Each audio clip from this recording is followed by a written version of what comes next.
Well, it's wonderful to be here with you today, Klaus. You have an incredibly impressive track record as a CEO on not one, but two continents, as well as, of course, your roles as a founder, investor, and board member in a number of high profile and important organizations. We have plenty to learn from you from that experience, your life experience, and of course, your book, Leading to Thrive, Mastering Strategies for Sustainable Success in Business and Life. And we're going to talk about, of course, mastering the inner game, the outer game, and both of them collectively. And I think we're going to challenge some orthodoxy in the leadership world, which I think will be long overdue and healthy. But before we do, welcome to the show. Well, thank you very much. My pleasure. Great. So let's crack on, shall we? I mean, I think there are many CEOs and senior leaders, whether they admit it or not, would say that actually their job is all consuming. And actually, I think they quite like it. It takes over. It's full on, especially if they're going through some form of transformation, and who isn't, or dealing with a crisis in an organization. And things tend to wither on the vine and actually get damaged, whether it's their health or relationships. Now, you challenge that, don't you? You challenge that and say, it doesn't have to be that way. So before we dig into the particular topics, give us a sense of your argument. Well, look, I mean, I have seen over time, when I look at what makes leaders sustainably successful and what makes them burn out, I've seen that they very often only focus on the short term and for a while just ignore themselves, and then the while becomes longer and then they burn out and they're got done, And the scariest thing is that I have now also seen this in younger people, who build their own companies, and think they do the next capital raise round, and wow, then they break down and their life crumbles in front of them. So this motivated me to write this down and say, look, guys, I mean, there's another way. There's one way basically on concentrating what I believe is very important on your own energy. And how do you, because you need energy for everything in life, so, and how do you deal with that instead of just running in a hamster wheel?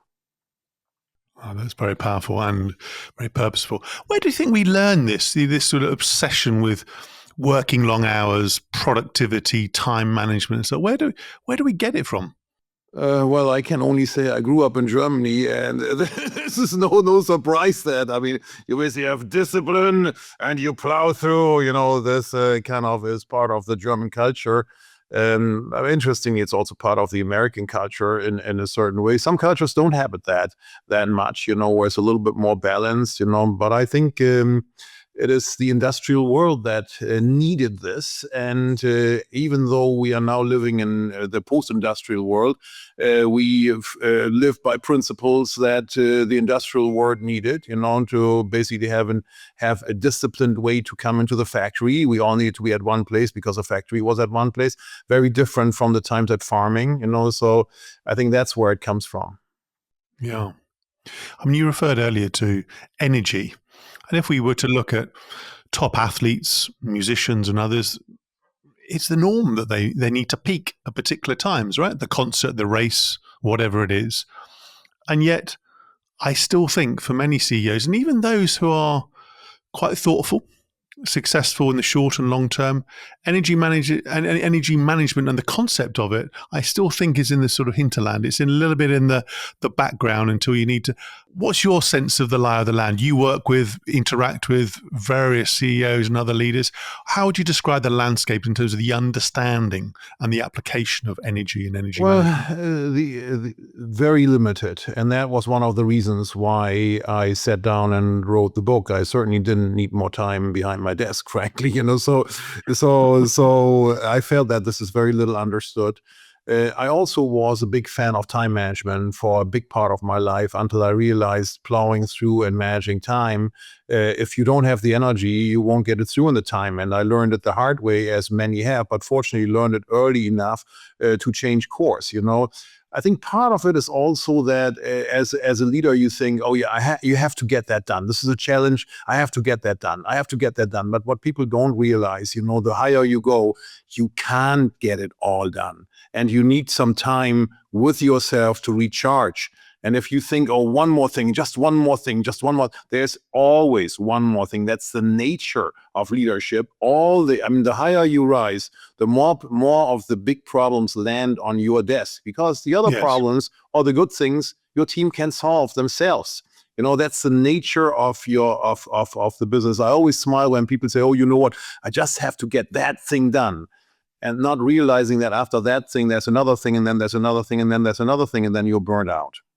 Yeah. So when it comes to the energies, you talk about a number of different types of energies. Which one were the ones you particularly call out as being important? And bluntly, how do we nurture them and use them effectively? They are all important, because it doesn't really matter where you get it from. In the end, you have to get it from somewhere. The energy, the energy comes from really four sources. The one is physical, very, very important. If your body breaks down, then you have very little left. But that's the one that's most understood, Yeah. or at least more of it is understood. In the ones that is not so understood is the mental and emotional energy, and the one that's almost a no-no is spiritual energy. Whenever somebody brings up the spiritual side, then people think that's a tree hugger, and you rather want to leave the room as fast as you can. Yeah. If you were mentoring, and I bet you do, if you were mentoring an aspiring leader, founder, CEO, how would you introduce a conversation on energy management, especially for an individual who, frankly, may not have any visible issues to date, may not have failed, may have seen others, but frankly, they're doing okay behind the mask and in front of the mask as well. How would you frame a conversation on this important topic? My experience has been you can't directly frame it. You need to get to know the person better. It's the old saying. When the teacher is ready, the student. When the student is ready, the teacher will appear. The worst advice is the one that's not asked for. So you have to time it. And what I do is I usually listen to the things that are in between. So when certain sentences that come again and again, certain themes that are coming up, certain patterns that people see in their lives, where they branch off, and when you then ask them, explain to me, why did you do that, or what drove you, or what are the principles that you live by, you usually relatively quickly get to it. One starting question is always, how happy are you in life? And on a scale from 0 to 10. And one of the most fascinating things is that, and it happens again and again, that people come back and say, in business, I am, and then I interrupt and I say, no, how happy are you in life? They go again, in business, I am, and say, no, please, there's one person sitting across from me, and I want to know, how happy is this one person? And then they realize that they are so well trained in our industrial logic that they distinguish immediately between business and life, and not realize that you are one person, you have one life. You decide how much you spend in what you call a business environment and other environments. Continuing on that theme, in your roles now, you're not a CEO now, but you have a number of big roles, big responsibilities. How do you, if you like, put some boundaries around the day, both sort of practically and mentally? So to go to the energy point, you can sleep well, you can spend time with your family that you talk about in the book. How do you practically compartmentalize and put some boundaries? And we're going to come on to work-life balance in a moment, because I know that's a topic you feel very strongly about. Yeah, look, there are certain routines that I have, So, for instance, no matter, I travel a lot, and no matter where I am, my office knows that they have to block time in the morning. I don't mind getting up early in the morning, but I have to have time in the morning where I can work out. So because I know that I need that time for my body to wake up, so to say. So that's one routine. Another routine that I have is I regularly do some breathing that doesn't have to take long. So to do some breathing. I have some energy routines in regards to, how I deal with certain emotions, and also on the spiritual side, So, but routines are the thing that keep you going. So I don't. It's almost as the word routine says. I don't even have to reflect on it. It is what I do. It is my operating system, and one of the most important things is I don't think of downtime. I think of downtime as productive time. So I know that I need the downtime. I need a certain amount of sleep, to recharge. So it's not like, oh my God, he's slacking, he's not plowing through. No, no, no, no. This is not slacking. This is actually making sure that I can continue to perform on the highest level and get stuff done. Yeah. You talked about you, and talk more broadly. I'm not delving into your personal life, but family lives for CEOs can take a hit. Now they might have, I caricature it, but they might have nice holidays. They might go to have nice special events, probably trying to recover some of the lost relationship capital. But let's be honest, in any big role, it's long hours, it's travel, however well you show up. How do you live and thrive with a family environment where, compared to other roles, yes, in simple terms, the financial rewards may be greater, and yes, the individual may be happier because they love the role, but they ain't going to get as much time with the individual, and they'll miss them. You talked about your own travel schedule. How do you lead a healthy life with your family as well as pursuing such a big role? I have pretty much all of my life worked international, traveled a lot, and not been at home much. I've got 2 daughters, and I'm married for a long time and happily married. I think the thing that I fortunately picked up early before I even got onto the energy management is that I realized that it is not the absolute time that matters. It is how you spend the time and whether you make it special. So again, a few of the rules that I adopted. So one thing is I put some time down. So it was part of my planning, almost like I planned a business meeting. I had some time planned that I spent with the family and also when the children were little. And I call it special time, but it didn't mean that I did insanely special things. Sometimes I just took a basketball out and went to the basketball court, and we played a little bit around, but it was a time that I did nothing other than that. And one of the rules was when I was there for on the weekends for lunch, breakfast, dinner or so, the cell phone was not Yeah, at the you were table, fully in and it you were there. wasn't, it was the case for everybody, So it is more that when you're there, try to be there at full, and try to build in some special moments. Where I also created some.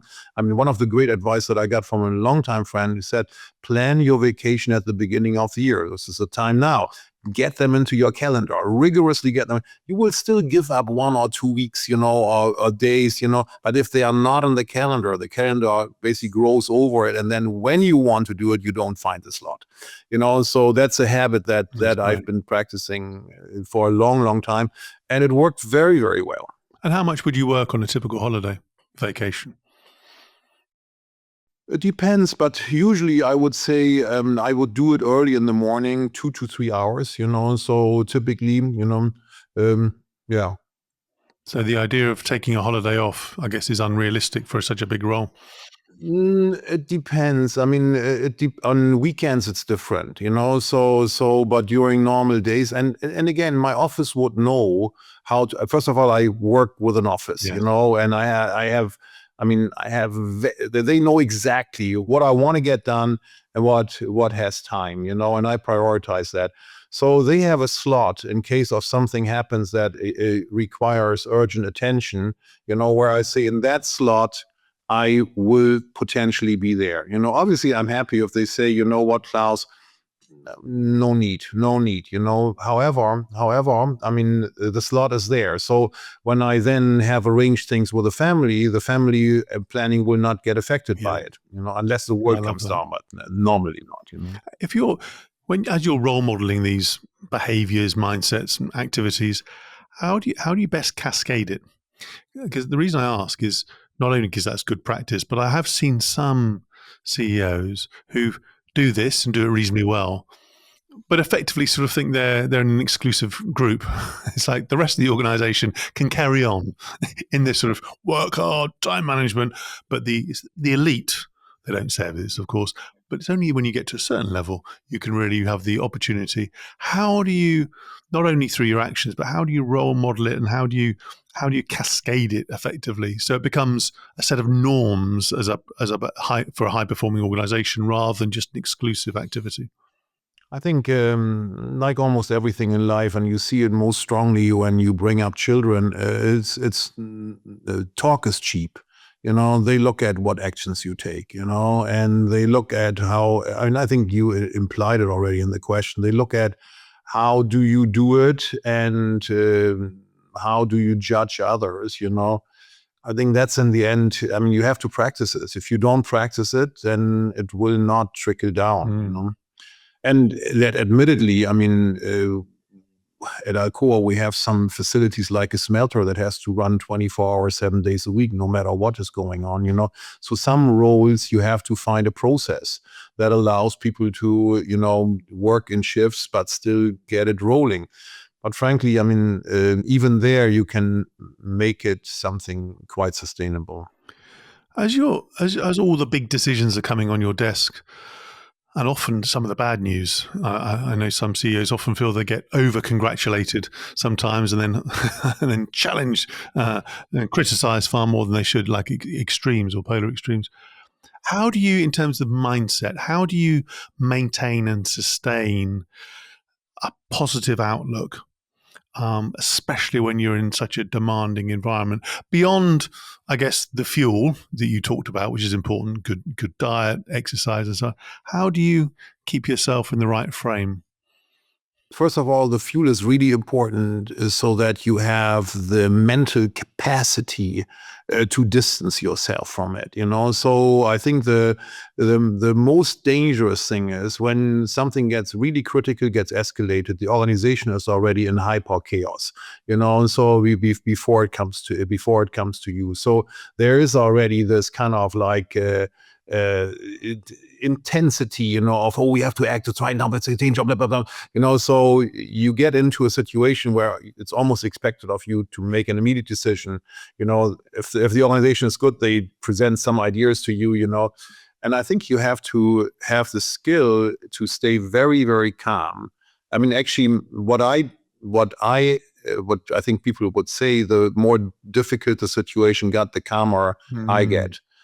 So, and I think over time this I have trained that, because I'm trying to distance myself from the situation, try to look at it most objectively from the future.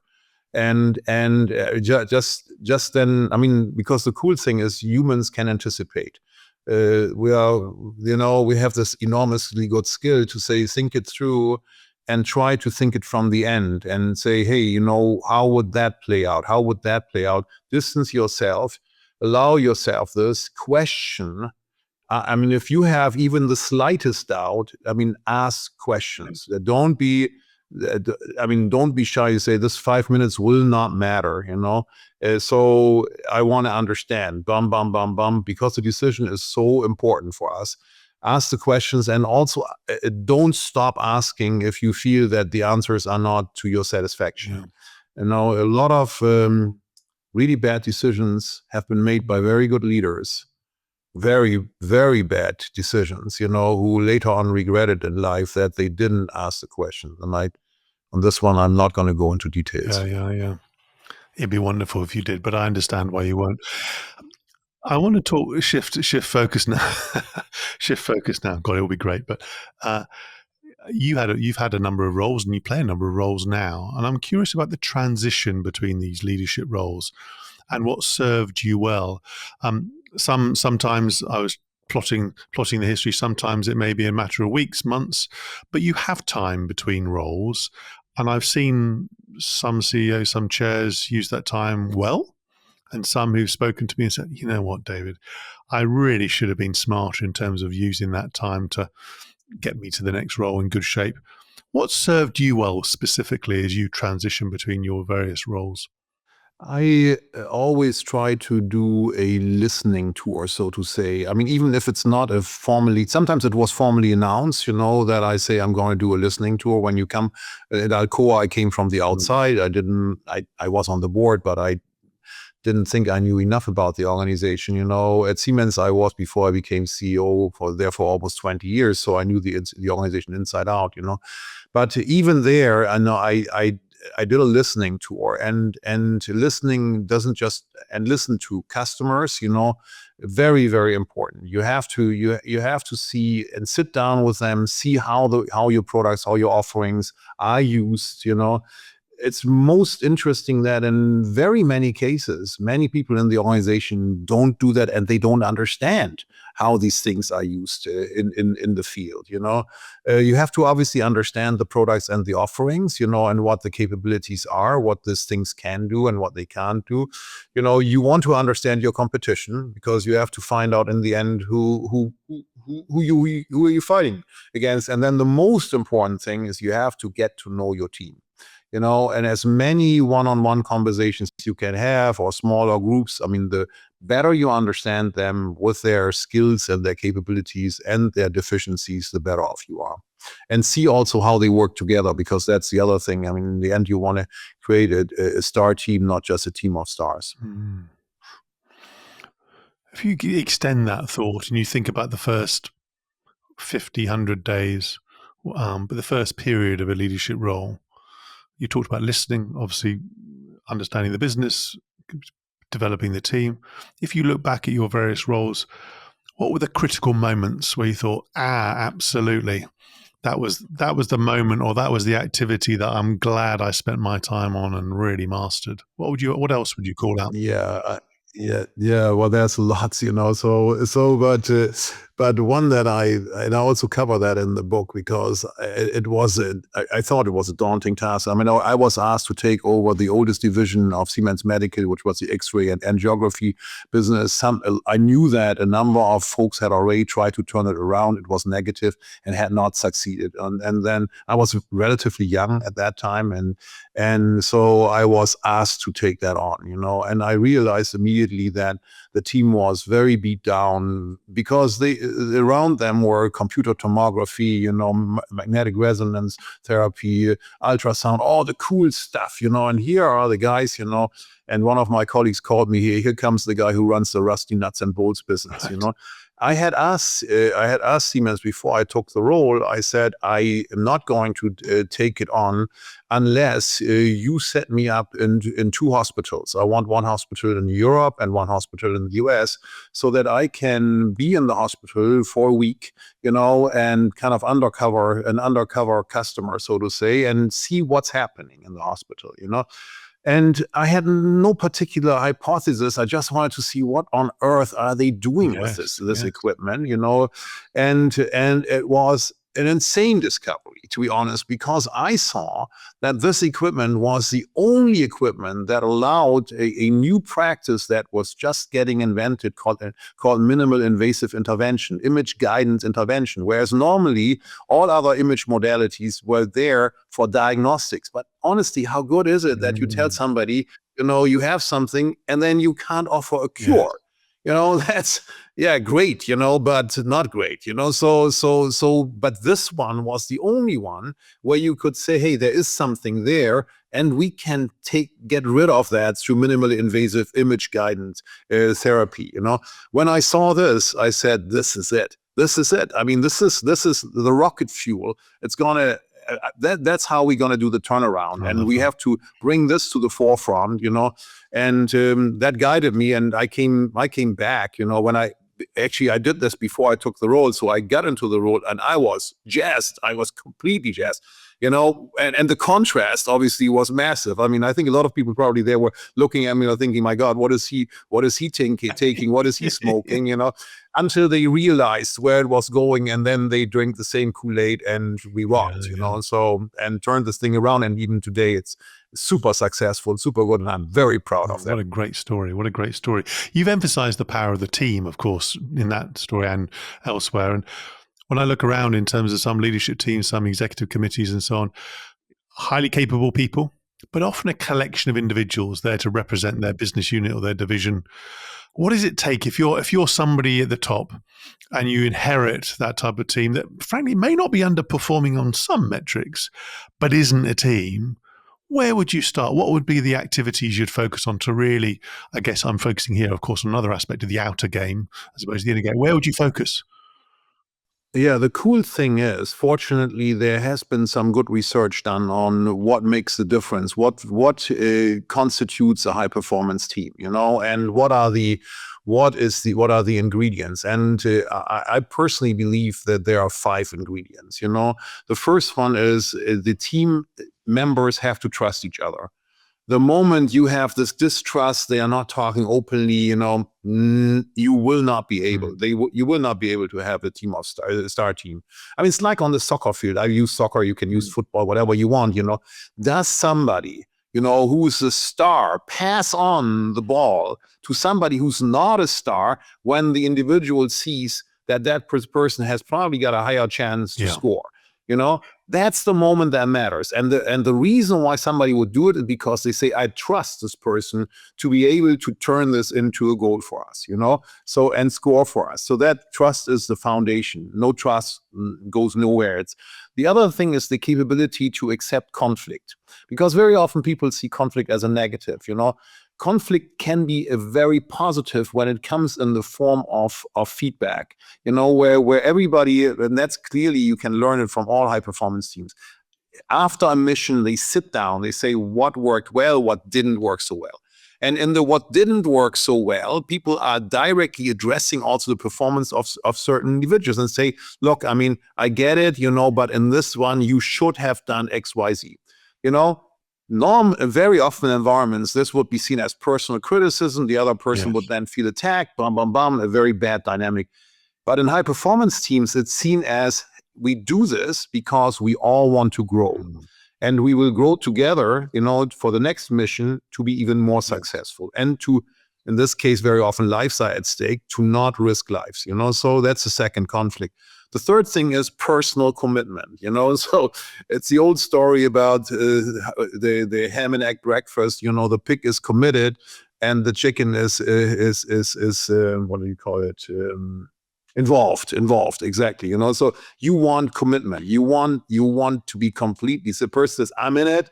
You get my whole thing. I'm there for 100% and more.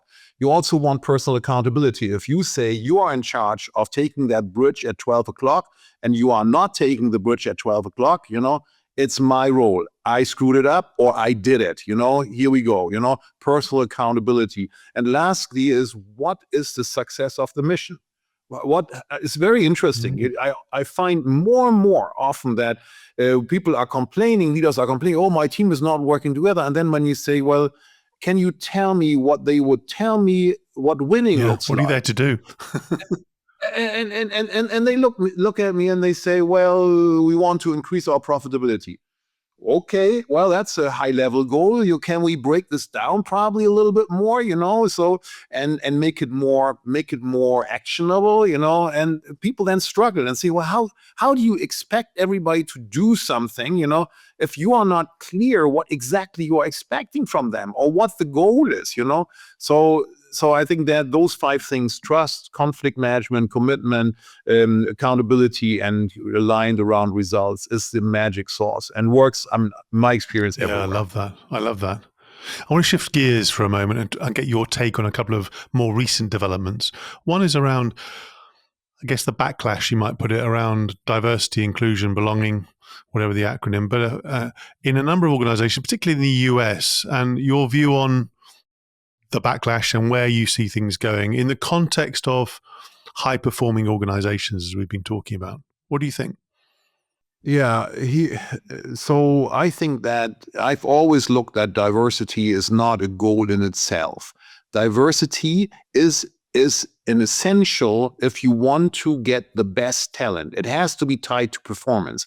I am convinced, and I've seen that multiple times, if you put a diverse team together, you get a better performance. But it has to be tied to performance. And I think that's probably where the pendulum swung a little bit too far when diversity was done for diversity's sake. And when people are too smart and say, well, why did we choose that individual, where none of the performance justifies that, that is where the problem lies. But at the same time, if you are not taking a approach of diversity for getting talent, you are excluding certain pockets of excellence. You cannot afford this today anymore. It's because the war for talent will get more and more intense. More and more intense, So in the end, you have to find it wherever it is, whichever shape, form, and color it comes in. But you have to tie it. And that's also where I think, the things on the recruiting front come in. Unfortunately, very often the recruiting leads to they are looking for the same people that they have already on board. So you basically have to make sure that you tell your HR team or tell whoever does the recruiting, look everywhere. You cannot afford to leave certain elements out, but it's always tied to performance. Yeah, I love that. One of the other big shifts we've seen is the rise of more self-managed organizations, creating small teams with greater autonomy, greater transparency, busting the bureaucracy, reducing the corporate center. Bayer is trying this out at the moment, albeit with a very big focus on cost cutting, which has had, some strong reactions, positive or not. What's your take on? I was on the board for 10 years. I was on the board for 10 years. That's why I mentioned it. What's your take on the development specifically?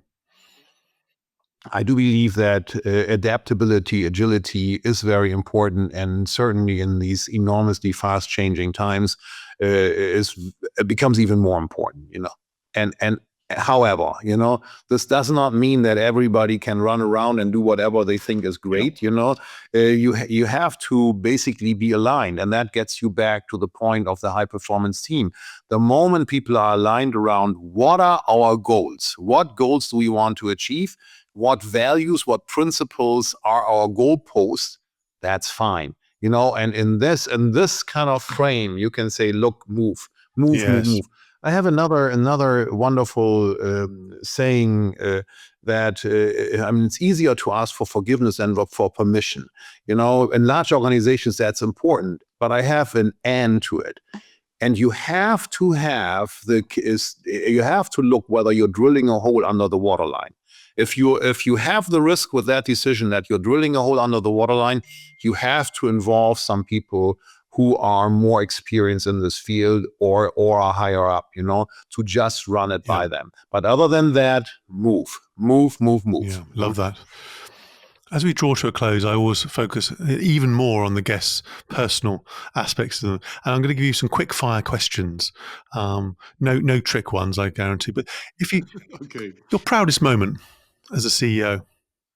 Oh, proudest moment. Oh, yeah. One day I am in Munich. I sit behind my office and it's Friday evening and I go through my mail and I have a ton of mails from Siemens employees thanking me for having been able to allow them to go on a vacation, buy their wife a new refrigerator, pay for their kids' education. What had happened? We more than doubled the stock price in a very, very short time. Siemens had an employee stock program and had options, but they almost never were in the money. So people basically said, hey, look, that's not worth the paper, until they realized this is of high value. And this is why we have to drive also for the stock price. I tell you, wonderful. Warmed my heart, because I was so happy to see that they could do something valuable with what basically they had allowed to be happening. That's very personal. That's very touching. What is your biggest superpower? Listening, probably. And your biggest mistake?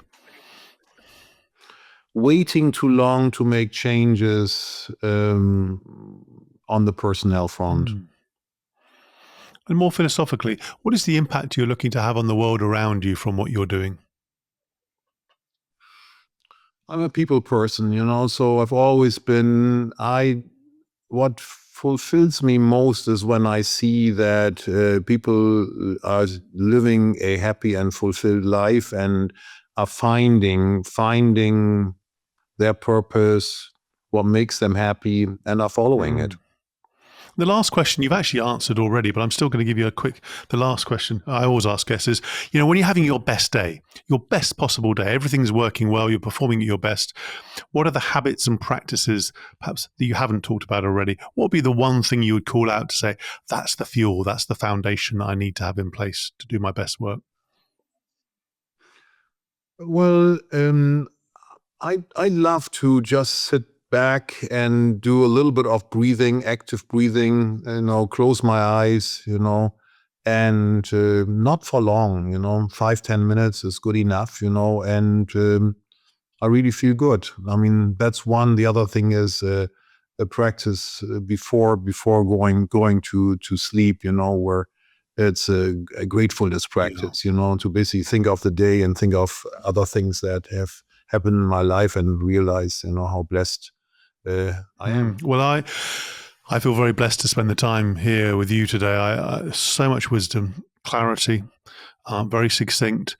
And this is a new manifesto for leaders at all levels, not just the ones at the top. This is important work. This is purpose. It's long overdue.